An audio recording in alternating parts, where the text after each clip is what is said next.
everybody, it's Warren B. Hall here, and I've got something a little different to talk to you about today.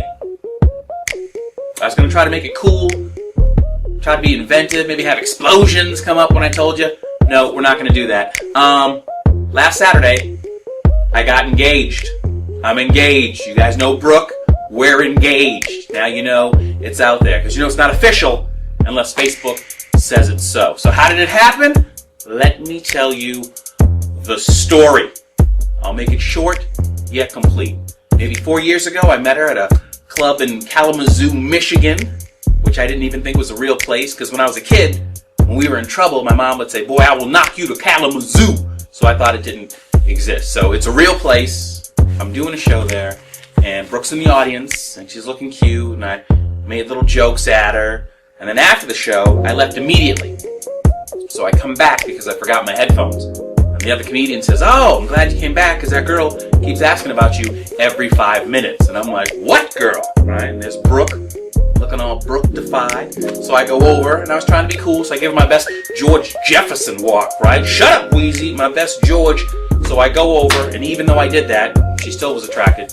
So instant chemistry. Things are going great. We're conversating, we're laughing, we're giggling, we're moving in close. And then as things happen, her friend, Kira, gets drunk and starts throwing up at the club. So of course, you know how girls are. She's like, "Well, I gotta take my girl home. My girl's not feeling, I gotta take her home." And as guys, you know guys, we're not like that. If Kevin Bozeman, the other comic I was working with, if he'd been sick and drunk, I'd have left him. He'd have woken up under a table like, "What happened to my ride? Oh, we hooked up? Yes! Let me get my cab fare together." That's just how dudes are. Anyway, she was respectable. She was like, "I gotta take my girl home. She's not feeling well." So then we did a horrible job of keeping in contact over the next couple of years. Like, I would text her like, "I drove past that town and it made me think of you." And she would text back, "Who is this?" And I'd be like, it's been a little bit. So I was like, "Girl, it's Warren." And she'd be like, "Full name, please." It was bad. So then, fast forward, I'm doing a show in Zanies at St. Charles. And I said, "Well, why don't you come out to that show since you live in the area? And it can be our first date." So she comes out, she brings friends. Set goes great. After the set, I think, again, I'm being smooth, but I've learned, don't go George Jefferson. Don't do that. So instead, I write her a note, and I have the waitress bring it to her. And the note says, "I'm the comedian, and I think you're sexy. Do you like me? Yes, no, maybe." Because sometimes you gotta go third grade, right?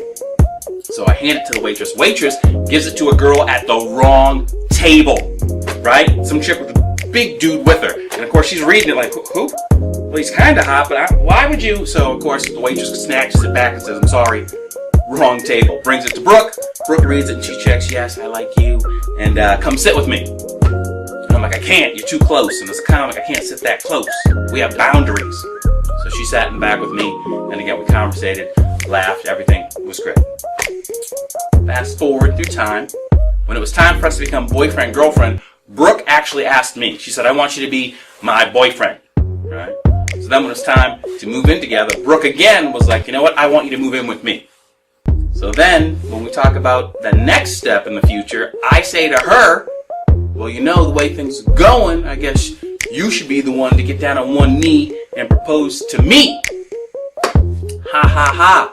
Right? She's like, I don't like that idea. How about you just?" I'm like, "Nope, you're going to propose to me." Right? So now, fast forward, last Saturday. It happens to be the week of our 2-year anniversary, and I'm headlining now at that club in St. Charles where we had our first date. So I do the first show, goes well. I come upstairs to do the second show, and the waitress hands me a note. And the note says, "This is your Wonderful," because everyone who knows me knows I call her Wonderful. She's in my phone as Wonderful. It says, "This is your Wonderful. We've had a great 2 years together, and we've talked about going to the next step. And I've decided to do everything you've asked of me. And I'm asking you, will you marry me?" And what surprised me, no hesitation. I was like, I need a pen so I can check the yes box. So I turned to get the pen, and there's Brooke behind me, and she's holding the box in her hand. And she goes, "Did you need a pen?" And I'm like, "Yes, I do." And she goes, "I want to make it official." And she actually drops to one knee and asks me, "Will you marry me?" and I accepted. Ta-da! So, here's the number one question I've been getting when I ask, or I tell people, like my mom, her mom, stuff like that. They're like, well, that's a beautiful story. It's very sweet, but as the man, do you plan on, producing her a ring and you're going to drop to the knee? And my answer to that is, of course. That was my plan the entire time. But, I don't know if you know this about Brooke, she's never lost at poker, so she straight called my bluff, and that's why she dropped to her knee first. So I appreciate, and it's wonderful that Wonderful did that. So now you guys are caught up. I think you guys are up to speed on what's going on. Congratulations to myself, and I now have a fiance.